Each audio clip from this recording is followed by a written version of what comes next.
This happened 3 years ago, and I still don't know what I saw. I told myself it was just an animal, something sick, maybe. Malnourished, but it wasn't. It was late summer, meteor shower season. My girlfriend and I drove out to the Santa Monica Mountains, just outside of LA. Close enough that we wouldn't have to drive hours, but far enough to escape the light pollution. The parking area near the entrance was already packed. People with telescopes, families, couples on blankets, too crowded for us. So we walked further, past the parking lot, down a trail, maybe half a mile in, found a spot, laid out a blanket. The meteor shower was beautiful, but something felt wrong. You know that feeling? When every hair on the back of your neck stands up? When your body knows something your brain hasn't figured out yet? I kept turning around, scanning the tree line. Nothing. My girlfriend laughed it off, said I was just paranoid. Said we were parked illegally and I was worried about getting towed. But that wasn't it. Then I saw the coyote. Just one, small, alone. Now, coyotes don't hunt alone.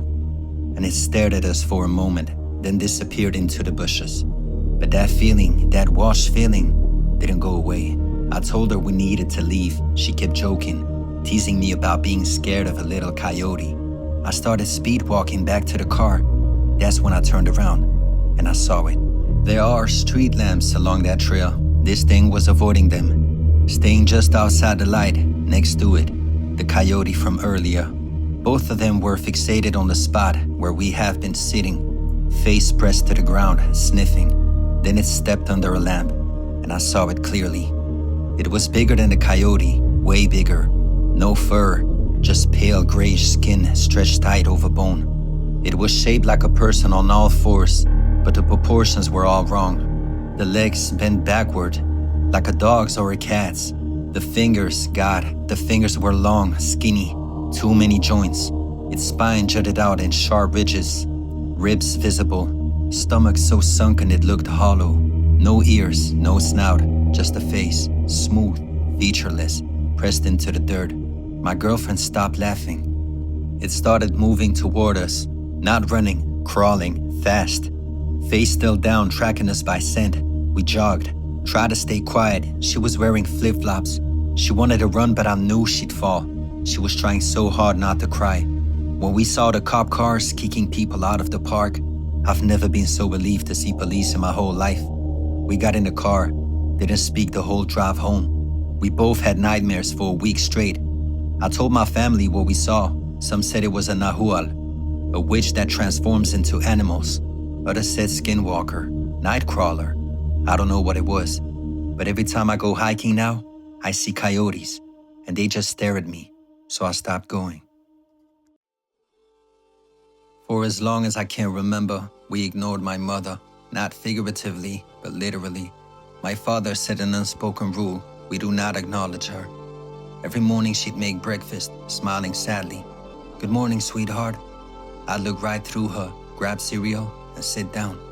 Dad would hide behind his newspaper. She would place a third plate between us, eggs or pancakes that would go cold. She would sit there watching us eat with desperate hope in her eyes. Sometimes she would try to talk. "Looks like rain, take an umbrella." Dad would turn a page, and I would crunch my cereal loudly. Eventually, she'd give up, with hope draining from her face. Now as I got older, the guilt grew unbearable. I started really seeing her, the loneliness, the sorrow.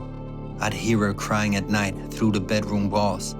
My father stopped looking like a protector and started looking like a tyrant. Last Tuesday, I broke. Dad left for the hardware store, and I found her washing dishes. "Mom?" She froze, turned slowly. Tears streamed down her face. "You can see me," she whispered. "You can finally see me." "I've always seen you," I said. "Dad made me ignore you, but I'm not doing it anymore." Her hand was ice cold when she took mine. We talked for hours, years of unspoken love pouring out. We made it our little secret. We talked every time Dad left. I learned who she really was. My anger at him grew into hatred. Then yesterday, I woke to silence. No coffee brewing, no radio. Both of them were gone. Dad's car missing. No answer on his phone. Desperate for clues, I searched their bedroom and found a hidden chest full of journals. The first entry was from 15 years ago. It's been a year since the accident. The power line and the storm, she's gone. How do I tell our 3-year-old his mother is dead? My blood went cold. I kept reading entries about me talking to her at age 5, about dad seeing glimpses, hearing her voice. Then one made me sick. I confronted it today when I forced myself to look where my son was staring, and I saw it. It looked like her, but the eyes were black pits, empty and ancient and wrong. This thing is not my wife. It's a parasite wearing her memory.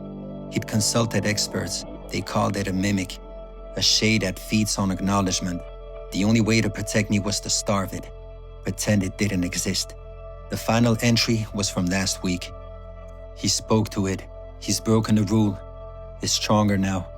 There's a ritual to bind it, but it requires a sacrifice. It will probably kill me, but if this is the price to set him free, I will gladly pay it. That's when I heard it from downstairs, humming. Footsteps on the stairs, heavy, solid. Sweetheart, your father called. He's so sorry. He wants us to have time together.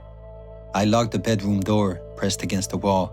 The doorknob rattled, then came scratching on the wood, long, deliberate scrapes. I called 911, whispered there was an intruder, hung up. The scratching stopped. Then pale fingers, impossibly long, began sliding under the door, the nails yellow and cracked, leaving dark, oily trails.